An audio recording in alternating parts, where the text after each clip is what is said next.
With the 18th pick in the 2018 NBA Draft, the San Antonio Spurs select Lonnie Walker IV from the University of Miami.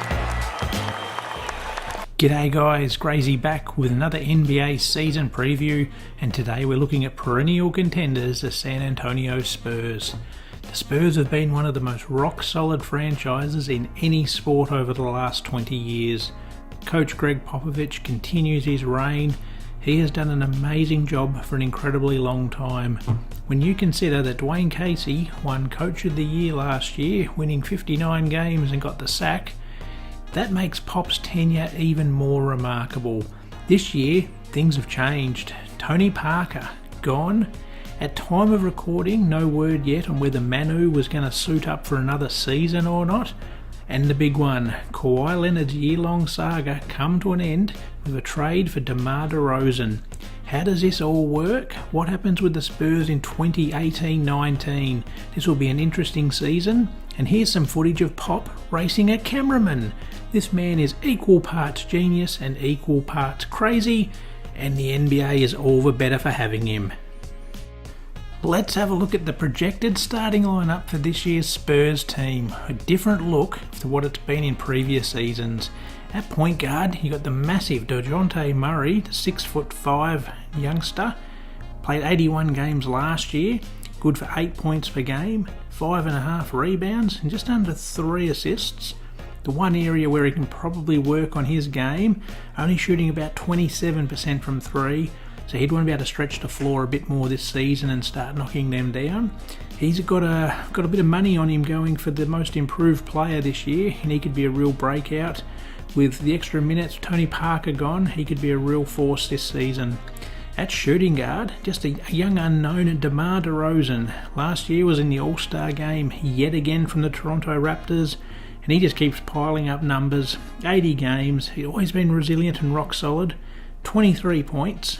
5.2 assists, which I thought was really good. I thought that was an area of his game that lacked a little bit, but he's upped that as well. Shade under 4 rebounds, 45% from the field, and like Murray, 31% from 3. They'd have one of the weakest shooting backcourts in the NBA. Two very good players, but that is one area where they might want to get a bit of improvement. Rudy turned in another solid performance, did miss 25 games, but when he was there, he was good for 11.5 points, 5.1 rebounds, and nearly a career low in 1.3 assists. Never been a renowned passer, Rudy.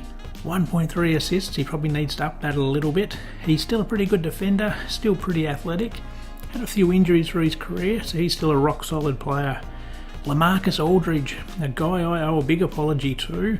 2 seasons ago, I thought he was washed up in that Warriors series. I thought he played quite soft. I didn't think he fit that team, and I actually thought he was going to be removed from the Spurs. So that shows what an expert I am. He returned to the All-Star game. 75 games, just a lazy 23 points, 8.5 rebounds, just over 1 block a game. 51% from the field, and he shoots his free throws at 83%. What a bounce back year. I really thought the end was near for LaMarcus with the Spurs, but he wound back the clock and showed that he's still got it. And Pau Gasol, one of my favourites because he's old and he's not that attractive. So they're two things that I also relate to. 10 points, 8 rebounds, 3 assists and a block. For a guy in 77 games at age 38, there are some much younger centres in the NBA, more athletic than Powell, but still don't get you 8 rebounds a game. What a servant he's been for every team he's played for, and I hope he keeps going. Now we look at the Spurs bench, which always has been deep. I can't think of the last time the Spurs really lacked too much from this bench. And again, that's the case. Backing up at the point guard is Aussie Patty Mills. Paddy continues to put up 10 points, just a shade under 3 assists. Shoots his threes at 37%, so he gives that backcourt a bit of a boost when he comes in there with his threes. And he knocks down his free throws at 89%, and he's one of the best backups in the league, and he's very reliable. We've got the guy from the intro with the hair, Lonnie Walker IV. 6'5", played 32 games last year at Miami, putting up 11.5 points per game.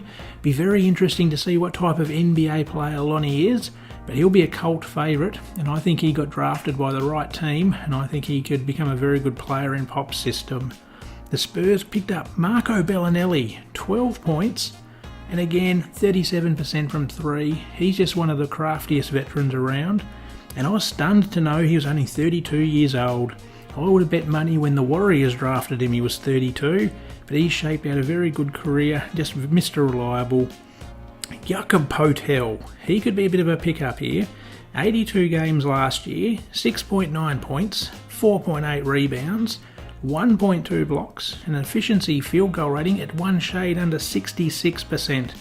I think this is another one of those guys that Pop gets the best out of. We never really seen much of Thiago Splitter anywhere other than the Spurs, and I think he'll be very handy. Davis Bertans is another guy who can come on and get you some good points and knock down some threes. The rest of the roster, you've got Derek White. I hope Derek has a very good year, mainly for selfish reasons, because I've got an autographed rookie card of young Derek, and I would really like to see that skyrocket in value. So get in there, Derek, and put up some numbers. You've got Bryn Forbes, Dante Cunningham. That's a pretty solid bench. They don't really lack for much, but it will be improved if Manu does decide to return for one more year. He just gives you a bit of everything on that bench, and he's hoping Manu does come back for one more year. So, where does this leave the 2018-19 Spurs? Last year, they went through a lot of disharmony with the Kawhi Leonard saga, which obviously caused a rift in this team. Somehow, they finished up 47-35 with their best player playing 9 inefficient games. Not many teams could have covered that loss, but that's what the Spurs do. It's next man up, and this year they've got a healthy, reliable DeMar DeRozan in that squad. Lonnie Walker could give them something. Picking up Marco Bellinelli to knock down some threes. They'll rely on a bit of development from their young guys. But how do you back against the Spurs putting up another 50-win season? It's what they do. It's what they've done for 20 years.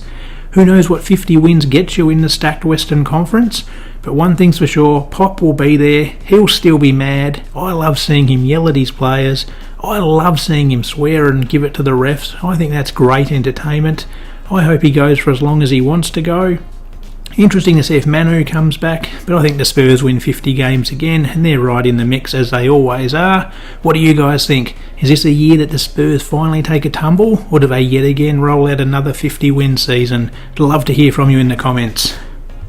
Thanks very much for watching. If you enjoyed that video, feel free to give it a thumbs up. Maybe even drop a subscribe, that would be much appreciated. Any feedback, drop it in the comments. I love taking it on board.